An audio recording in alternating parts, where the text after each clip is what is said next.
The Adventures of Trey manuscript. Welcome to the Adventures of Trey. Prologue. I once had a successful dating life.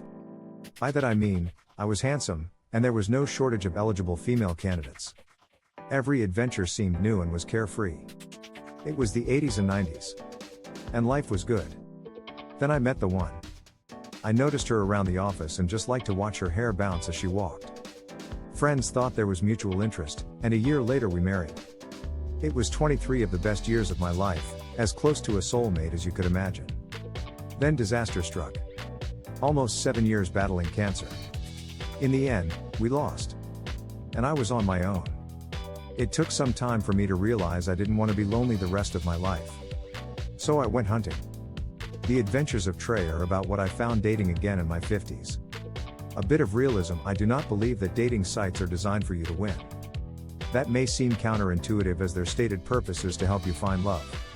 And as frustrating, and sometimes demeaning as the experience can be, we all know of a couple that met online, began dating and found the next chapter in their life. I am happy for them. However, almost every week someone wins the lottery. The odds of winning the lottery are in the neighborhood of 1 in 18 billion. So if you found your person, awesome. But you might have used up all your luck. The idea of using a computer to assist you in finding your ideal mate began in 1959 with two Harvard students who wrote a program compiling the results from a 49-question questionnaire. The results were fed into what is now a primitive 5-ton computer, and matches made over a 3-week period. Sadly, or maybe predictably, history doesn't seem to record their success rate. It seems that using a computer to match men and women was more of a party trick. Other professors at various universities dabbled in this novelty throughout the 1960s and 1970s, and was briefly eclipsed by the mail-order bride craze. The issue in the public's mind was the perception that there were more failures than successes. But still, the computer nerds kept trying, enlisting the aid of psychologists and Madison Avenue marketers. Over a few decades, the idea of finding that perfect someone based matching interests and personalities has transitioned to the idea that you will find a temporary someone, as evidenced in the collective change in societal outlook on relationships and the longevity of said relationships.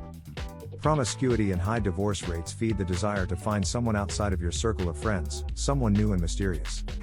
The dating pool then becomes the number of men and women signed up for the service.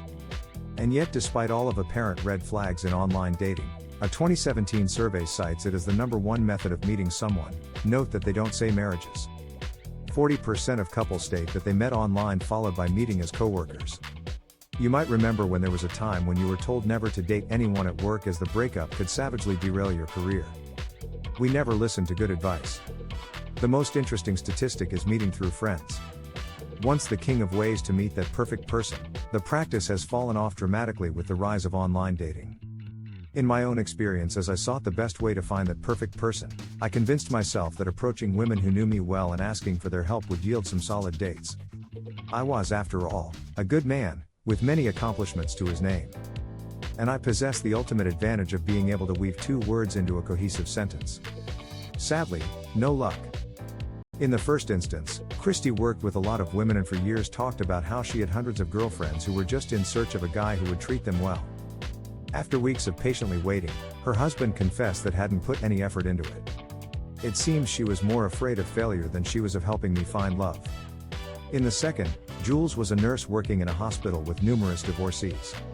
She would talk about how all of these women were lonely and eager to find a guy with working parts. Sounded like shooting fish in a barrel.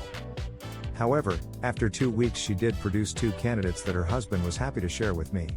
The pictures were from a departmental Christmas party that was fueled by alcohol. Both girls, blonde and roughly 24 years old, were eager to meet me for a sugar daddy relationship. It seemed for somewhere north of $500 per week, I could relive my youth with one or both of these young and nubile nurses. Money talks. Most men understand that women are expensive, and the allure of youth can be enticing. However, I have daughters that age. The thought turned my stomach to imagine one of my one daughter caught up in a pay-for-play relationship. My answer was a resounding no. So what is the profile of an online dater? Largely they are straight ethnicities, ages 18 to 29, and comfortable with computers. Often, they have some college or a degree and are, in order of experience, never been married, living with a partner and separated or divorced. Note that these descriptions imply that the user is likely to be currently in a relationship. That's not a good start. Is it any wonder that Tinder, a notorious hookup site, tops the list of most used sites? So where does that leave me using their findings? A white widowed man of 60 with a college degree seeking a woman with similar experience. Given this particular Pew Research survey of 6,034 respondents, I can expect to tentatively match with 24 women. That is roughly a 0.4% chance of finding someone with a similar background, or 4 women in 1,000. Feels like a needle in a haystack. Never mind, we haven't included socioeconomic status, religion or politics, and that the marital status statistic includes divorced, separated and widowed. The truth is that dating sites are a younger person's game.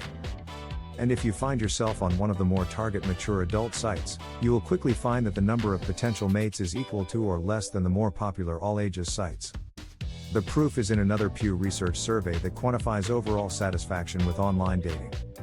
Men and women are roughly equal on positive and negative experiences. So it's a coin flip. Imagine if online dating was significantly successful with long-lasting marriages. If this happened, they would soon be out of business. Marketers struggle with the question of how to keep their members hopeful and engaged. So, they tell you love is just around the corner. Swiping then becomes a national pastime. As no matter how perfect the profile is in front of you, no matter how perfect a match, the idea that the next person is even more perfect causes one to continue to scroll. And have you noticed that few dating apps allow you to save a profile for further consideration without taking the step of liking and thus notifying the person you are interested in? It is easy to note that women receive more than twice as many online messages as men. One recent survey claimed that the bottom 10% of all women received more daily message than the top 10 of men. Let that sink in. However, when a message is received, we see 3 emotions exhibited. The first is that the recipient is embarrassed or insecure about receiving a communication, men 40% and women 64%. They feel somewhat unworthy of the attention that they are, ironically, seeking on the app. The second is that women are more excited about receiving a communication than men are, 81% versus 75%. This refers to receiving a notification that you have a message waiting for you in your inbox. Anticipation is high. The third is that women are also more disappointed about receiving the communications they receive than men are, 90% versus 87%. However, the percentage is so high and so close, that it identifies a true lack of communicative ability. No wonder when the most common communication by far is "Hi. How you doing?" Placing thought into an approach completely escapes most men and women. Then human nature takes over. Some say that men are hunters and women are gatherers. Men often cast a wide net, sending multiple messages, sometimes in the hundreds, at one time. It's kind of like fishing with dynamite and looking to see what floats to the surface. One interesting note is that half of all users believe they have met someone trying to scam them. So trust is often low. Men targeting a single woman is an endeavor fraught with disappointment, as we will discuss in later pages. Women, on the other hand, experience dating apps in a very different manner. Most have little need to send likes or write notes to men. They simply wait for the top 10% of all men to notice them. What is the top 10% of all men? Handsome, successful, high energy and seemingly perfect in every way. These men have their pick of women, all excited to be a part of his life.